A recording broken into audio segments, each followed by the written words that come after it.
Welcome to Fake Love and Flying Monkeys, the podcast where fake love is exposed. I'm Nova Gibson and I am your host. I'm the principal counsellor at Brighter Outlook Narcissistic Abuse Counselling.com.au. This space is dedicated to helping you reclaim your worth and understand the impact of toxic relationships with suspected narcissists. You deserve clarity, healing, and freedom from the pain of fake love and flying monkeys. So please leave a review and grab a copy of my book, Fake Love, Understanding and Healing from Narcissistic Abuse.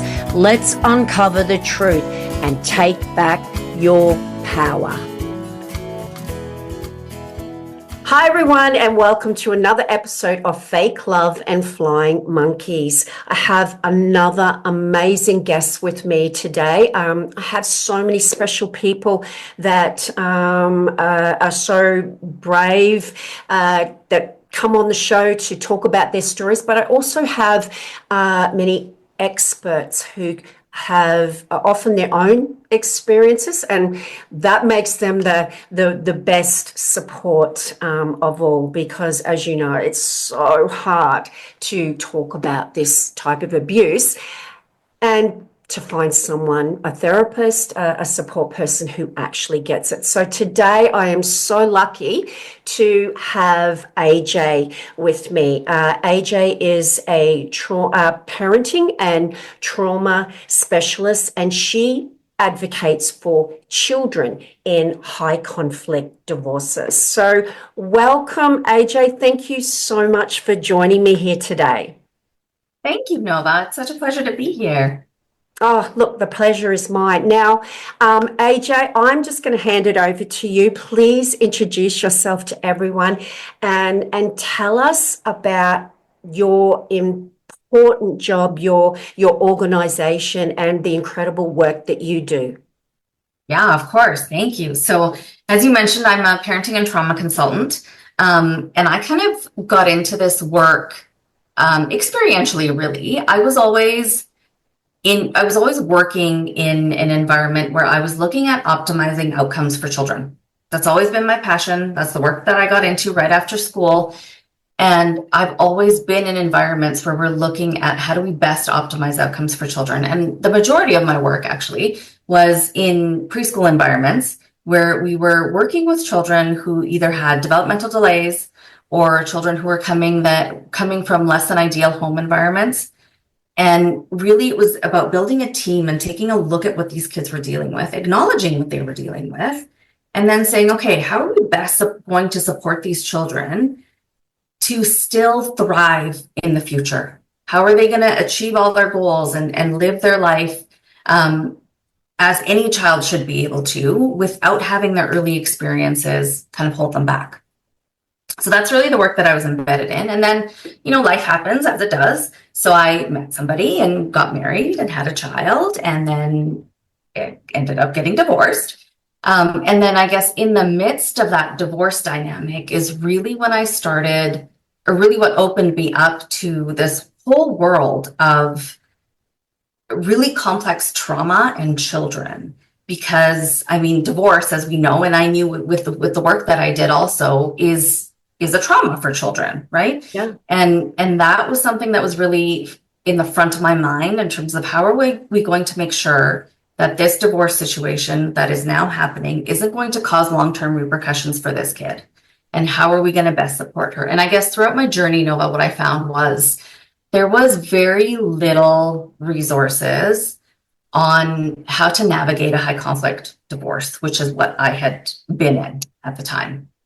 And what I found, the more I kind of dug and the more research I did, was that there was even less resources on how to support children through that, right? So what I really recognized was that there was such a gap in service here and such a gap in resources here, where I thought, and I like to call it kind of like the perfect storm. So what I did was I took my education in developmental psychology, I took my years of work experience, my lived experience, and then additional years of research into things like neurobiological development and attachment theory and trauma research and things like that, and really created an approach that was specifically designed to support children whose parents are navigating a high conflict situation.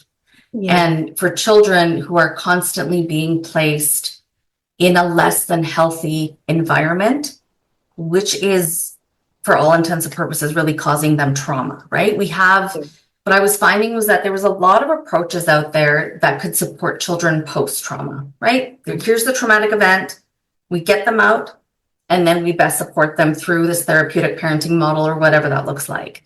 But that's not exactly what these children are dealing with, right? Based on the systems that we're living in, whether you look at Australia or Canada or the US or UK, we're dealing with legal systems that are defaulting to 50-50 custody pretty much for children, right? For the most part. And within those dynamics, I think these children are being placed in unhealthy environments. So how are we going to support them through that as they're going through that, right? Yeah. This is not, this happened, it's ended, and now let's support them. This is they're going through it on an ongoing basis. So that's kind of how trauma healing parenting was born. And that's, the parenting approach that I created, again, specifically designed for these particular children. Oh my goodness, AJ, I can't tell you how needed you are in Australia. I'm not a children's psychologist. It's not my area of expertise, and obviously it is a very specialized area. And I get so many phone calls from parents, victims of narcissistic abuse, who are dealing with a narcissistic, toxic ex who is using and abusing the children to stay connected to their victim and continue to control them forever. And, how often do I get asked, someone who can talk to my children, because they've got to go and see them, and, I'm really noticing some changes in their behavior. So I'm so glad that you're doing this, and that you're recognizing that this is such a niche, it's such a needed, I guess, area to specialize in. But tell us how you do that when you've got a child who has to go and they're being told by the court they have no choice, and the parent is often telling me they don't want to go, Nova. They don't want to go, but they have to, and I'll get in big trouble if I don't send them, or if I don't support and encourage the contact. How do you counsel those children who go there and are miserable? It's so challenging to do. It's so challenging, and it looks a little bit different depending on the age of the child, right? Yes. Yeah. So I think when they're really little, it's just about supporting them and saying, I like, validate their feelings. I know you don't want to go, kiddo. I know this is really hard for you, and I know being away from mommy is really hard for you, and all of these things. But this is what we're going to look forward to when you come back.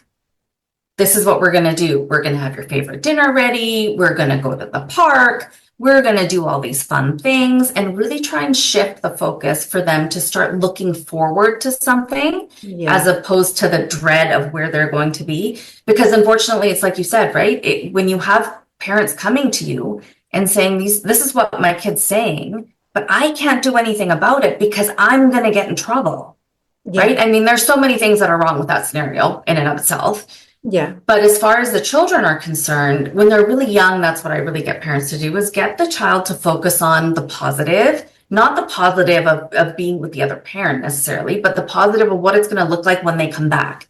Make it really, really exciting for them, right? So they have something to look forward to and something to hang on to.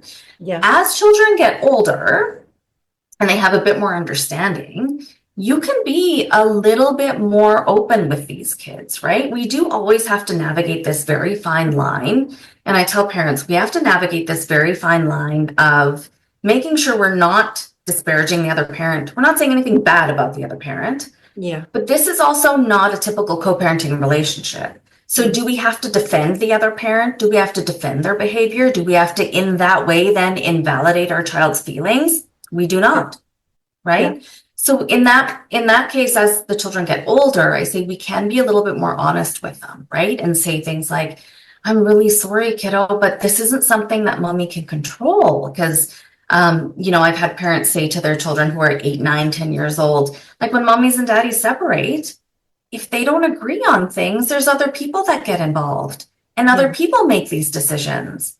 And this is what these other people have decided.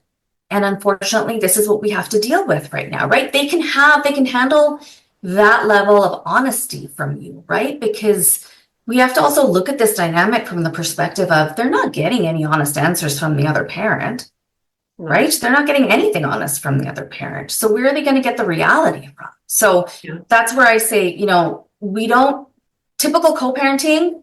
Yeah. If you're two really healthy parents co-parenting and your best interest is the best interest of the child and you can kind of meet in the middle there, then absolutely you're going to defend the other parent. You're going to make excuses for the other parent because you want to make sure that you're facilitating and helping maintain that relationship and that bond, right? Yeah. This is not a typical co-parenting relationship, right? No, definitely not.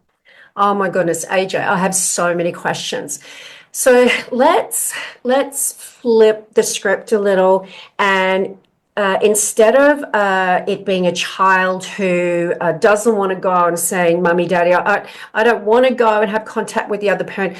Let's say it's a child who is being so manipulated by the narcissist that they're coming home and abusing the non-abusive parent. They're being manipulated into thinking that non-abusive parent has done something wrong to hurt that other parent, and they're believing and defending everything that abusive parent says. And then the non-abusive parent is kind of stuck in that position where they can't and shouldn't denigrate that other parent, but is feeling absolutely powerless to parent and I guess parent and perhaps chastise and provide consequences for their own children.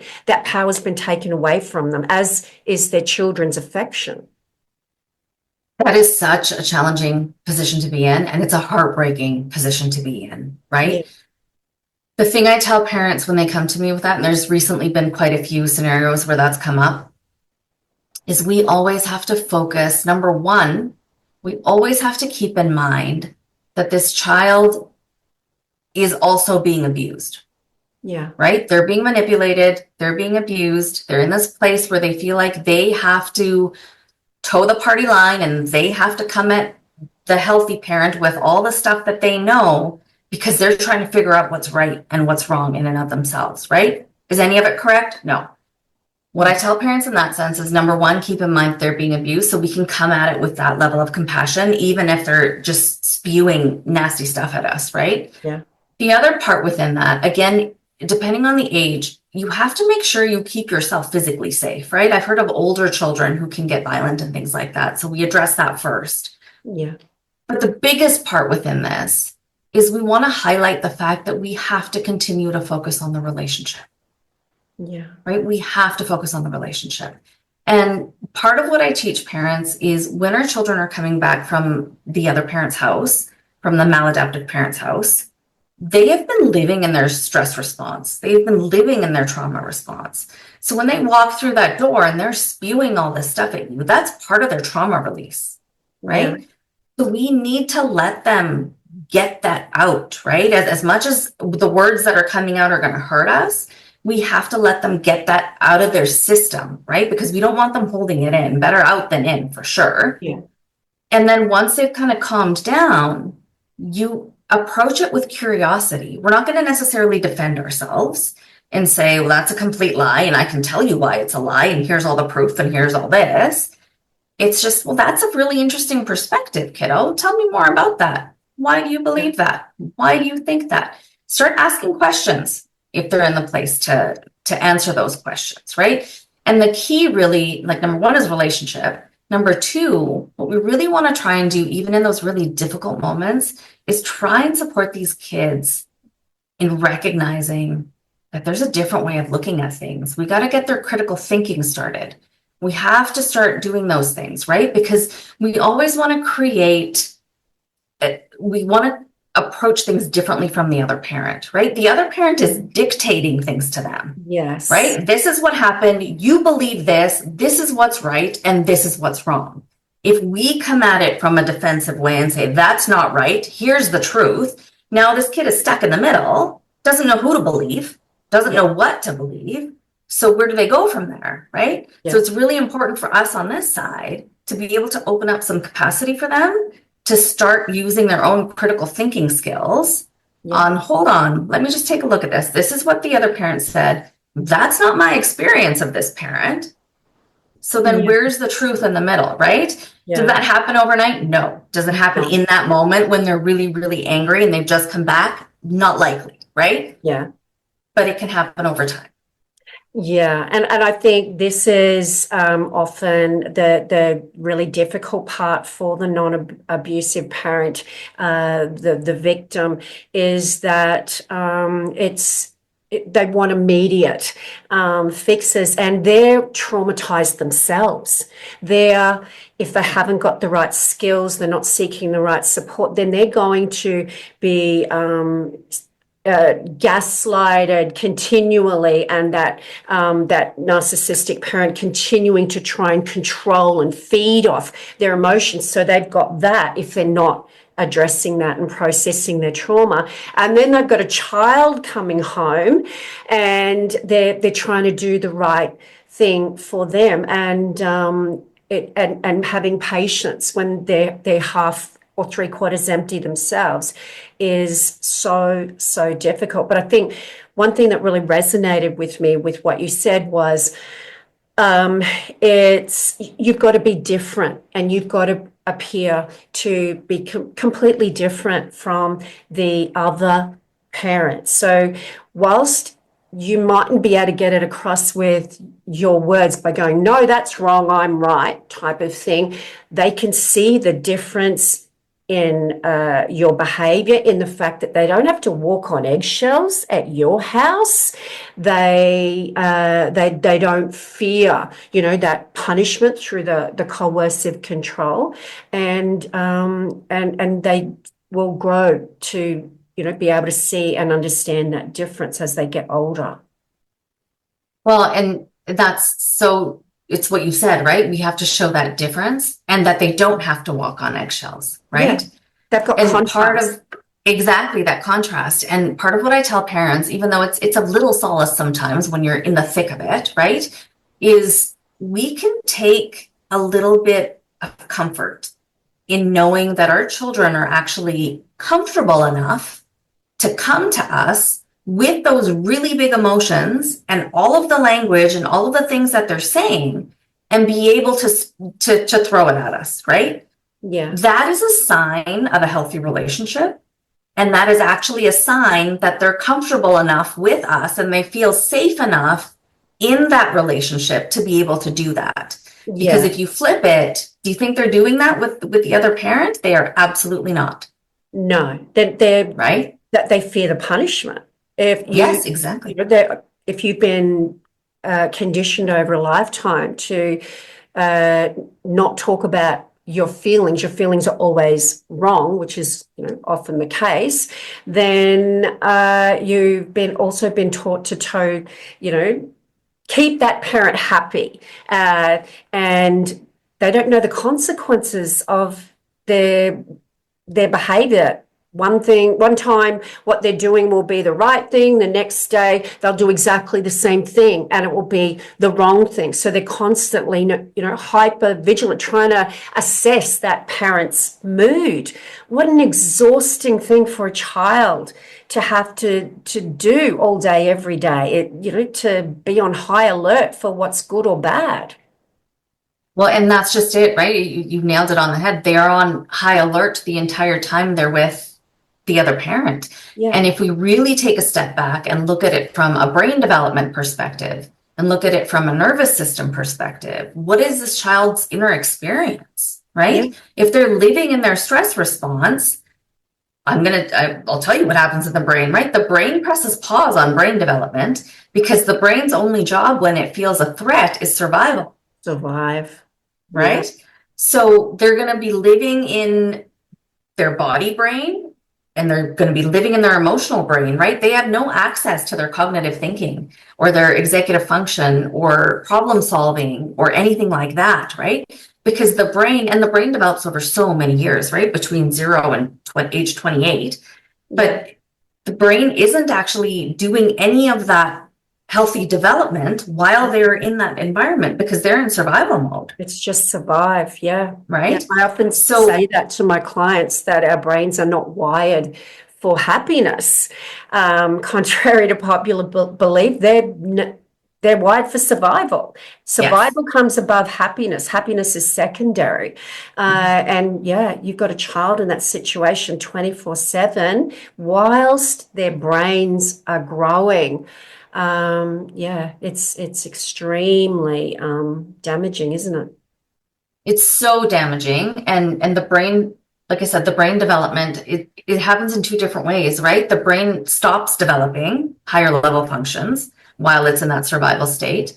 And then because they're living in their stress response, because of the amount of stress hormones that are running through their body, the brain is actually being physiologically altered by those hormones, right? So your stress response is getting stronger. Your hippocampus, which is responsible for learning and memory and things like that, is actually decreasing in size. Like they've seen physiological changes happening, right? Mm-hmm. So a lot of these children, number one, when they go back to the healthy parents' house, you'll see very explosive behaviors.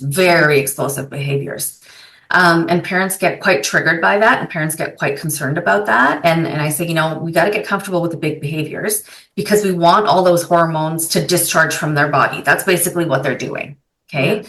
So that's the first thing, is we want to get those hormones out of their body. And then the second piece is we gotta, once those hormones are out of their body, that's the only way that brain's going to kick back into development mode. That's the only way this body's going to start feeling safe again. Right? So that's where we really have to come in with, like you said, a lot of patience and a lot of time. And is it overnight? No. And I tell parents, we have to look at this from the perspective of, this isn't a short sprint. This is a marathon. And this is a very, very long game. Yeah. Right? Yeah.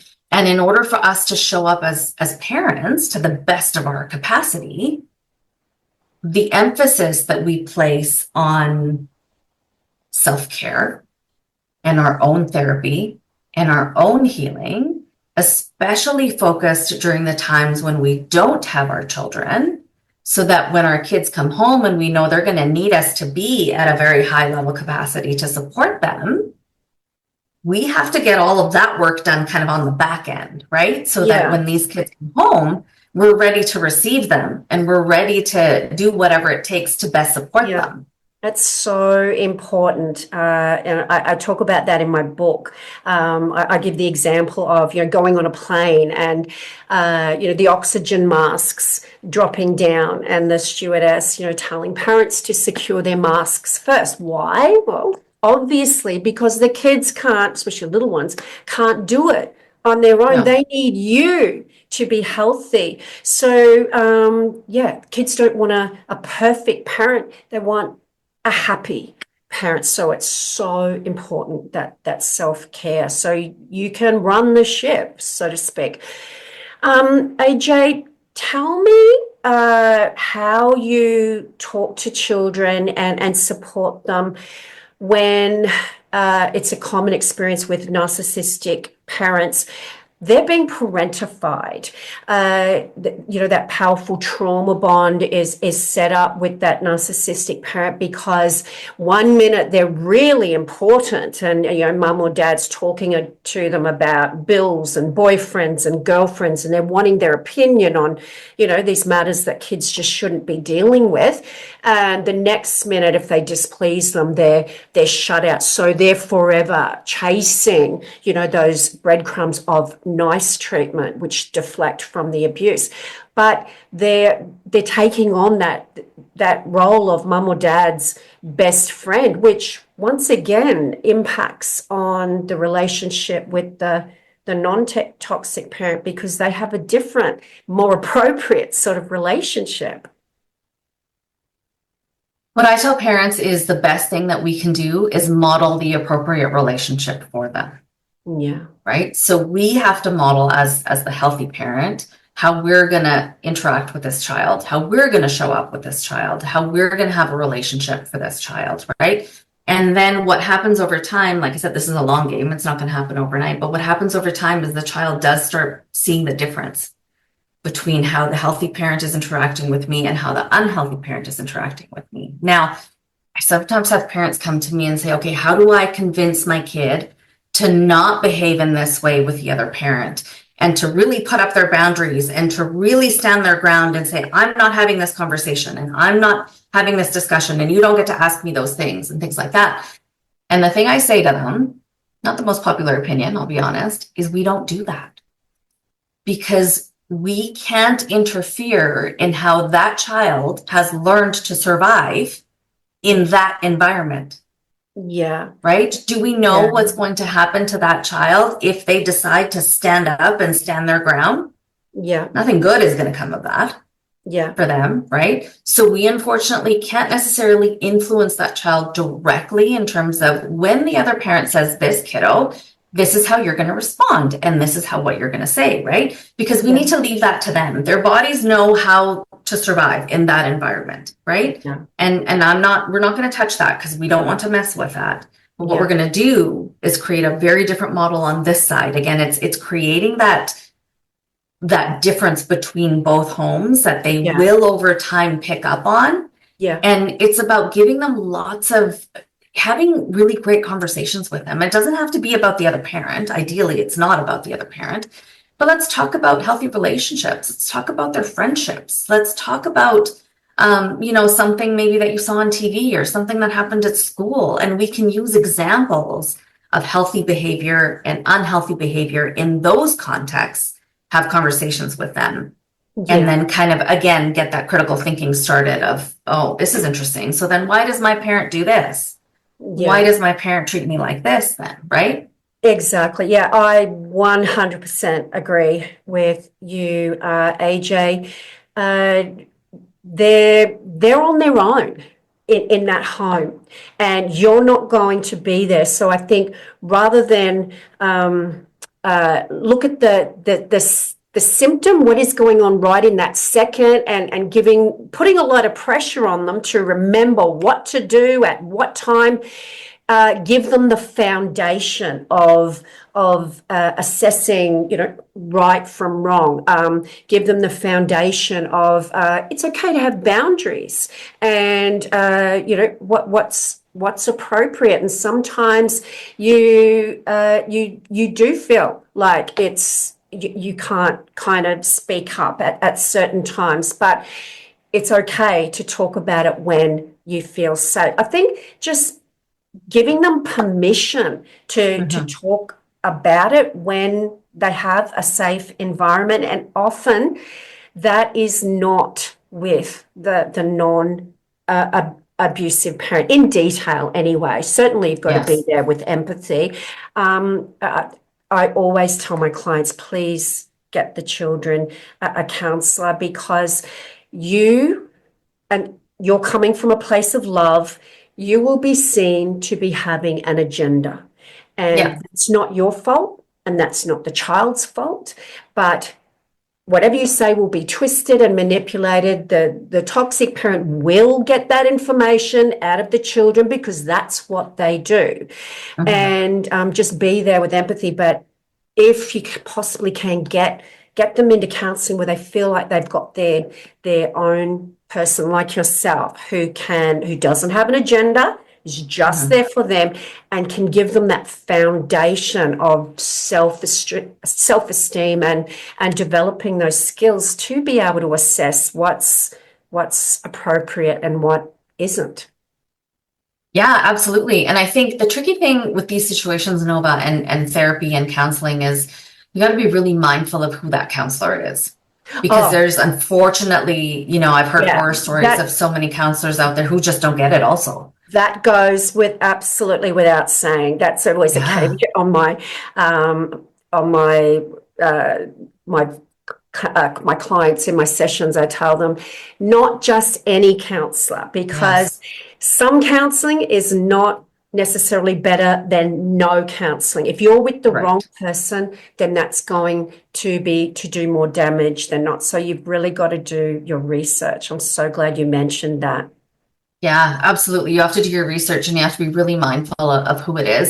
And then be really mindful of how your children are with that person, right? You know, Yeah. I always tell parents to tell their kids, finding a therapist is it's like anything else. You sometimes click with them, sometimes you don't. It's Yep. okay to switch. It's okay to find somebody else. You're not stuck with Yep. this person, Yep. and really kind of have that conversation. The other thing I would say is we always want to be mindful and kind of capitalize on opportunities where we can maybe provide these children with an opportunity to maybe test their limits a little bit, maybe test the ground a little bit, right? So I'll give you an example. Um, I was working with a client who the daughter, the little girl was 8 or 9, was very self-expressive in terms of her clothing and the way she dressed and the jewelry she put on. She put a lot of effort into it.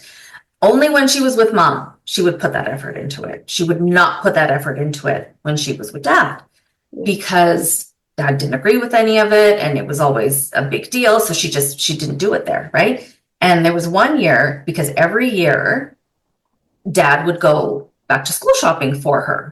He would go shopping for her with no input from the kid.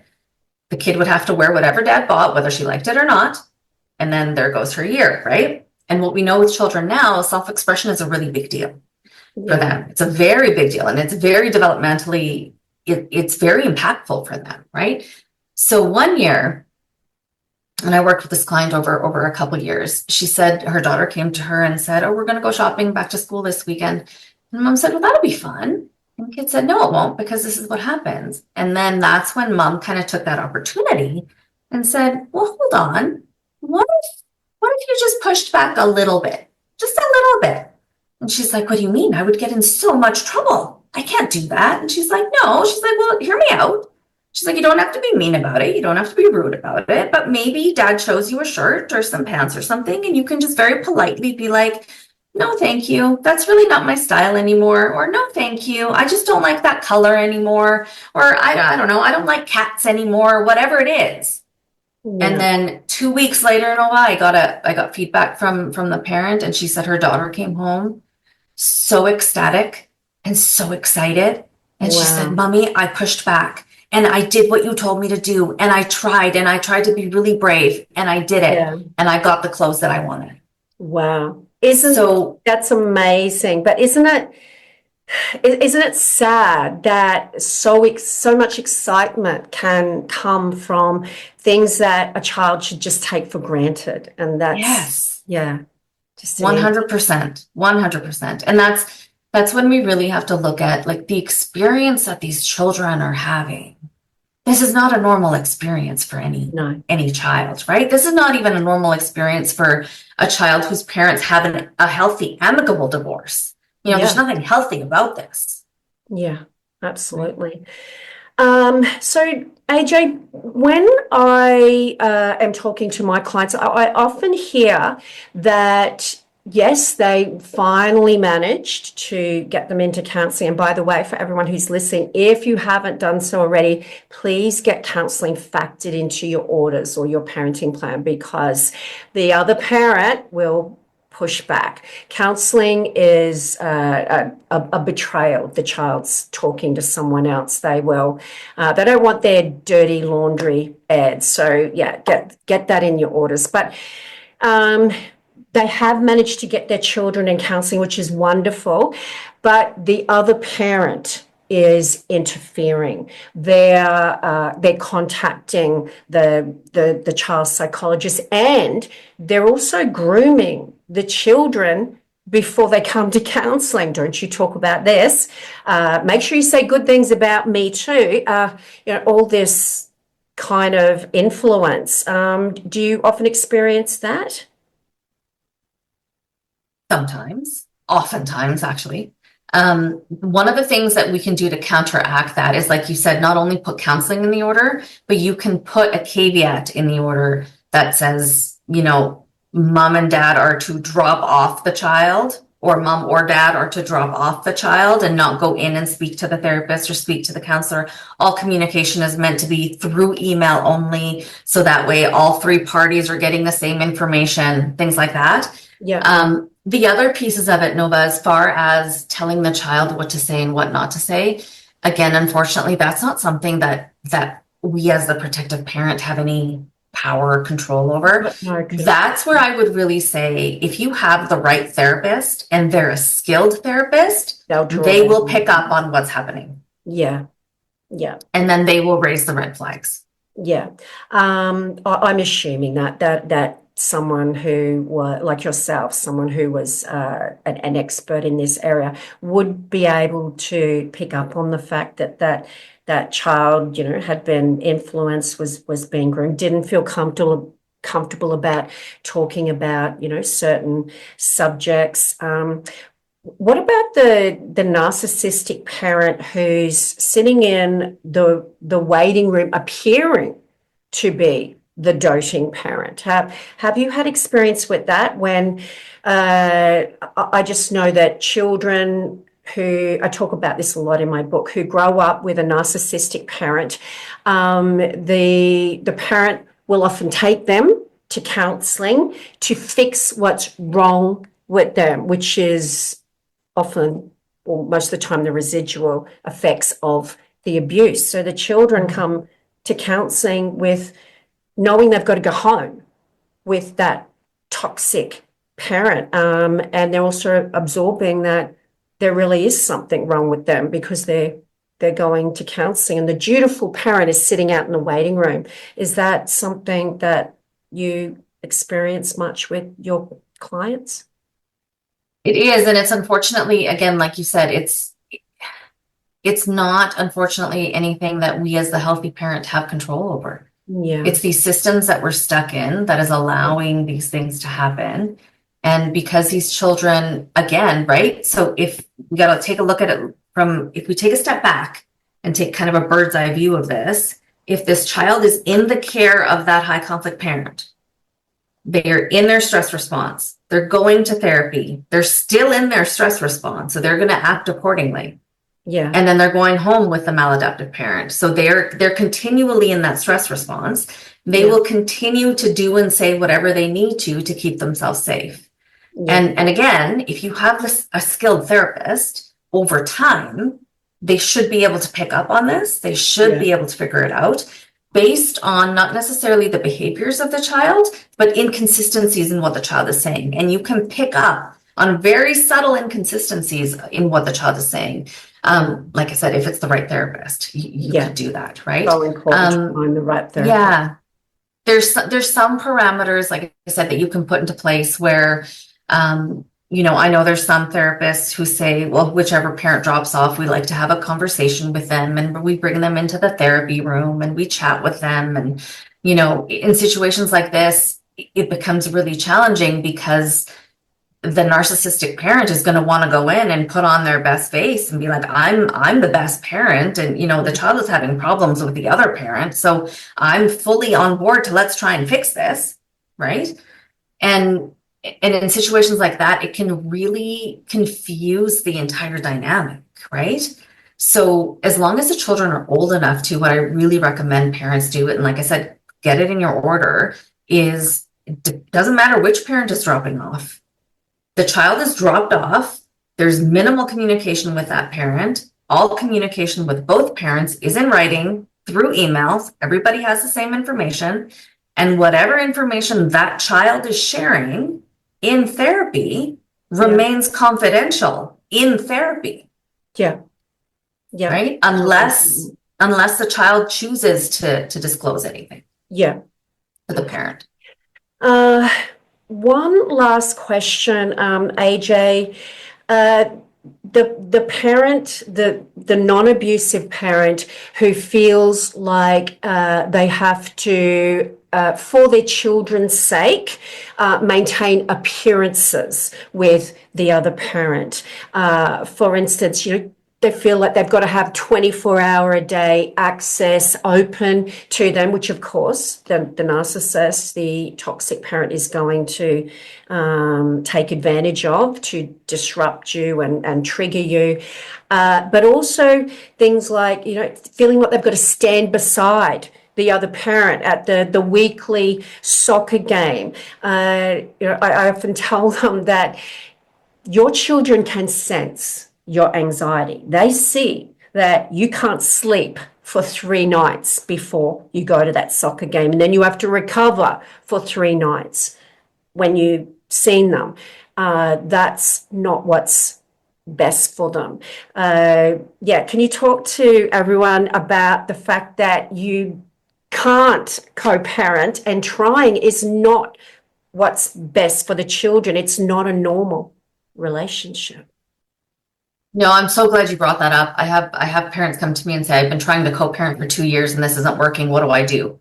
Like I'm bent over backwards and I'm contorting myself into a pretzel to try and do whatever I can, and it is not working. So what do I do? And one of the first things I tell them is we need to stop trying to co-parent. Yeah. And I know that's what the courts are saying. I know that's what the therapists are saying. I know that's what everybody out there is saying. But if we continue to try and co-parent with an unhealthy other parent, we're causing our children more harm. Yeah. Because it is not in the best interest of your children for all the reasons that you just said, right? Your anxiety, you are not present with your children. You are so over-consumed thinking about the reactions of the other parent, how they're going to respond, how they're going to show up, how they're not going to show up, what they're going to say, what they're not going to say. You're not present with your kids. And what these kids need more than anything, because they don't have presence with the other parent, right? They don't have a solid relationship with the other parent. Yeah. They need your presence more than anything. So a big part of the program, what we do is create very solid boundaries. Very solid boundaries. Yeah. So are you both going to the same event? Sure. You can be on one side and he can be on the other. Do you speak to each other? You don't have to. Because if the possibility of speaking to them is going to increase your anxiety, also if the possibility of speaking to them is going to increase the probability that there's going to be a less than healthy interaction in front of your children, you don't want them to see that. Yeah. Right? And children, is it ideal? No. Will they adapt? Yes. Isn't it better for them to see mom on this side and dad on this side rather than see them get into it? Yeah. And even if they don't get into it, AJ, the children know. They let's just say, just for argument's sake, the abuser, the narcissist is dad, and dad's there with his new girlfriend, and mum feels like she's got to stand beside him at the soccer game, and he goes and buys her a cup of coffee. He's so nice to her. That is just as intimidating for an abuse victim than if he were to yell at her. The children know. They'll be looking up at mum and dad going, they sense mum's anxiety, and they have to recover from that and prepare for it just like you do. So, the other parent's only going to counter-parent everything you do. And, as we said earlier, they want a happy mum. It's not their fault and it's not your fault. No. And it's like you said, the kids sense it. The kids will sense the anxiety. They will sense that something's off. And that is not in their best interest. It's in their best interest for you to be as calm and as grounded and as regulated as you can possibly be. So you can show up to help those kids regulate. Yeah. And something I just thought of is that the victim will often say to me, but I don't want my kids to think it's me. And he'll say it's me. And I don't want to be, the one that's, being a bad example because he's being so nice. And what I say to that always is, let's say dad's the narcissist, because it's not gender specific, but dad is going to smear you no matter what you do. You go there and you stand beside him and grit your teeth while he buys you that cup of coffee in front of his new girlfriend and your anxiety's going through the roof. He's going to go home or in front of you, whatever, and smear you till the cows come home. And if you don't stand next to him, you stand on the other side of the footy field, he's going to smear you because that's what they do. So you've got to do what's best for you and your children, and it's not best for them to see you anxiety ridden. No. And I'm so glad you brought that up when parents say, well, I don't want him to, I don't want them to. We can't control what they're going to do. No. And no matter what we're going to do, they're going to bad talk you anyway. Yeah. So, right, would you not rather set an example for your children of being in integrity, of being authentic, of showing up as your true self, recognizing that, you know what, there's certain behaviors from certain people that mommy just doesn't tolerate. So mommy's going to stay on this side. Yeah. You haven't said anything bad about the other parent in that, right? But showing up and being able to provide that model for your children, right? Yeah. This is what's right for me. And this is what I'm going to do. This is your soccer game, and I'm here for you. I'm not here for anybody else, kiddo. I'm here to see you play, right? Yeah. And then if you can, like, imagine if you could go to that game, stay calm, actually enjoy the game, yeah, collect the kid, go home, not have to recover for 3 days. Like that opens up so much capacity for you to show up as your best self for your children. Yeah.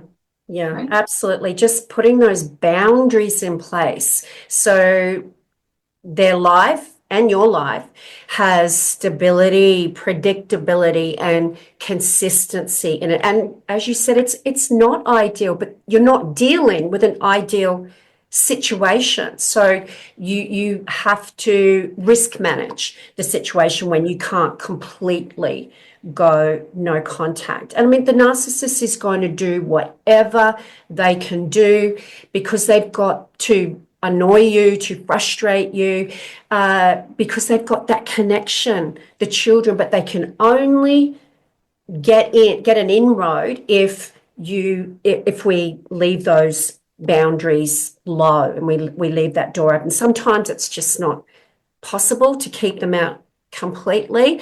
I think one of those times is when the children get older and they've got phones of their own. I know my clients struggle with that, and it's really hard because the other parent's calling the teenage children right at dinner time when they're away on holidays, just getting inside their head. And that's it's so challenging, and it's interesting the phases that you see children going through as they get older. Yeah. And how we have to kind of interact with them differently, how we have to manage the situation a little bit differently. Yeah. But I think in all of those situations, Nova, if we really take a look at the reality of what we're dealing with, right? There's a huge section that I talk to parents about around radical acceptance.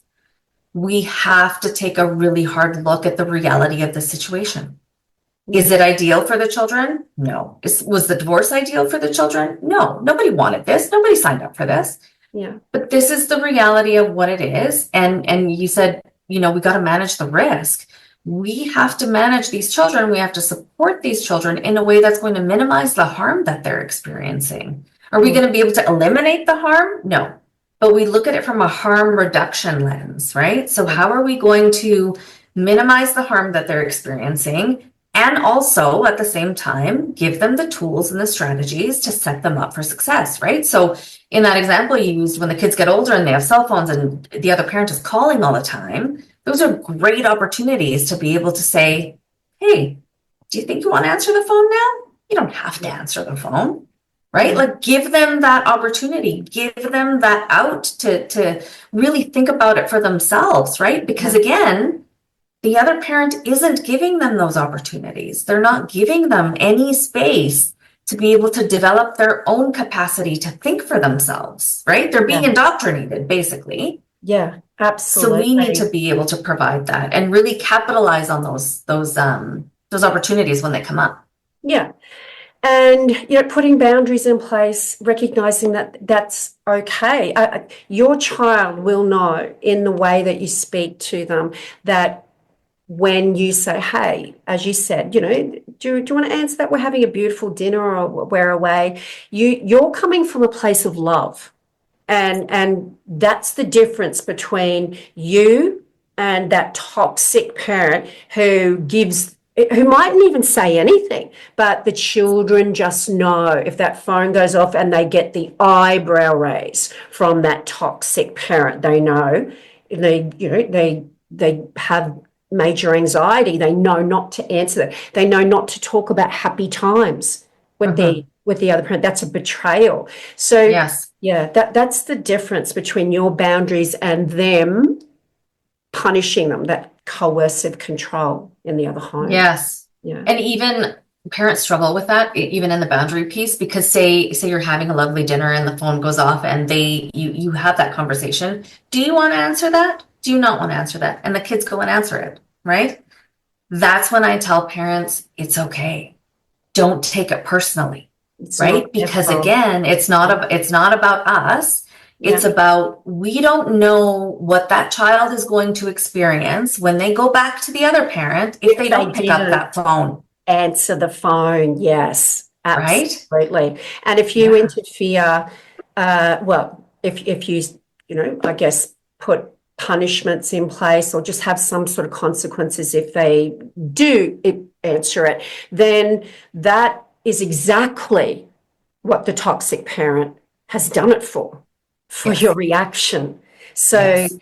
it's kind of lose-lose, isn't it, AJ? But in one, you feel like if the child answers it, you feel like you lost just at the moment, but you've got to look long term and what the children are going through, and once again provide that stark contrast between you and the toxic parent. And it's so hard, Noel, when you're in it, right? When you're in it and you're in that moment, and it's so challenging for parents to not take it personally. Why do you keep choosing the other parent over me, over time with me, right? And a lot of work, I think, needs to be done both internally and the work that I do with parents on a broader scale is really coming to the understanding of we can't take their behavior personally, and it's not about us. Yeah. Right? They're just trying to survive. Yeah. And they're just trying to do what they need to do to keep themselves safe. Yeah. Right? I mean, I've had very similar situations where the phone rang, the child wasn't able to get it, or they were, having a movie night or whatever. When the child went back to that parent's house, the child got grounded for 3 months for not responding to the phone call. Yeah. Right? Like, do we want that for our children? No, just answer the phone. It's okay. Yeah, Right? it's so true. I hear stories like that sadly all the time, and the child their phone will ring and then they'll disappear into their bedroom, and that they've been told to do that by the abusive parent, and it's just those feelings of being powerless in your own home, but accepting that those children are being manipulated just like you are and you were. Yeah. And that's such a great point, right? I talk to parents and I say, we think back to when we were in that relationship. How were we acting? And how were we behaving? Yeah. Think about that, right? Our kids are in that now. Yeah. Right? So if we were at dinner with friends and our husband called us up and we didn't answer, we know what the repercussions would be when we got home. Yes. Right?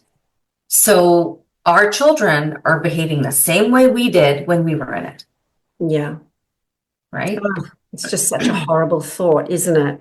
But it really brings it home when you think of yourself in the relationship. Yeah. You don't answer a phone call, you miss a message, you get those question marks. Why didn't you answer? Capital letters where they're swearing at you in capitals, and that there's going to be a punishment, which with the silent treatment, etc., is, just as traumatizing as the yelling and screaming. Yeah. Yes. AJ, look, I just want to thank you so much. I have enjoyed this discussion. Yeah, I can't begin to describe you how much I've enjoyed speaking with you. To end, can you tell everyone what to look for, what questions to ask when they're looking for a counsellor for their child? Because, as I said, I get asked this all the time, and it's really hard for victims to find the right therapist for their child. Yes. One of the questions I would ask as far as children go is, does the therapist have any experience with trauma, or what is their experience with trauma? Specifically attachment trauma and developmental trauma. Yeah. See what their answer is there. And the other really important one is, what is their experience with victims of domestic abuse? Mm-hmm. And Yeah. those are the two things that I would start with, and then kind of go from there. Yeah. Okay. Just quickly from that, the wrong therapist who says to a victim, "You've got to co-parent. You've just got to do it. You've got to co-parent with this child." Like I've just said it. That's the wrong therapist. So would that be big on your list if you find someone and they're saying, "Hey, you need to talk to this parent in this way or that way to try and make them not abuse you"? Is that something to look for? Well, if they're saying that, I think that's a really big red flag to say they actually don't understand the dynamics. I don't get it. Yeah. Right? They just don't get it. And I think a lot of the time, we as parents will hand over our power and our authority to a professional. Yes. Because they're a professional. Yes. Right? So in moments like that, if you have a therapist saying that and you get this yucky feeling and you have a feeling in your gut, this isn't right, what you're asking me to do is not something I can do, then I think that's a really great indication that we need to find another therapist, because they don't get it, right? And that's part of the challenging thing with therapists, Nova, is you could ask these questions up front and they will say, yes, I'm well versed in domestic violence. Yes, I'm well versed in trauma. The other thing I'd ask is, what is your training around being trauma informed and things like that. But once you actually get into it and you start hearing things that they're saying, or the suggestions that they're making, or the suggestions they're making to your children, keep an eye out for that. Keep an ear open for that. And if something feels off, you can try somebody else. That's your instincts. Yes. And you have to listen to them. I just wanted to end with that, AJ, because you feel like you've got a co-parent as the victim. You try so hard to co-parent, and then if you've got a professional or even a lawyer, supporting what our flawed family court system tells you've got to do, even though it's impossible, then you're going to sabotage, your own healing, let alone the benefits of counselling for the children. Yes, and that is not in anybody's best interest.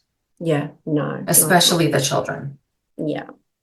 All right, AJ. Well, once again, thank you so much.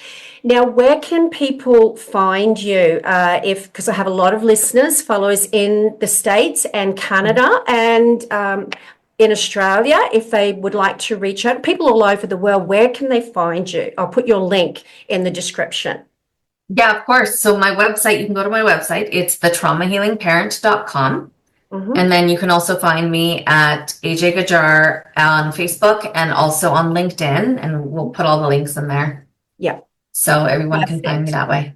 Okay. So guys, please look out for AJ's website and her social media presence, where you'll find lots of information on exactly what we've been speaking about today. Okay. Once again, thank you so much, AJ. I look forward to talking with you again. Yeah, thank you so much for having me, Nova. It was a pleasure. And that brings us to the end of another Fake Love and Flying Monkeys episode. I hope you enjoyed that discussion with AJ as much as I did, guys.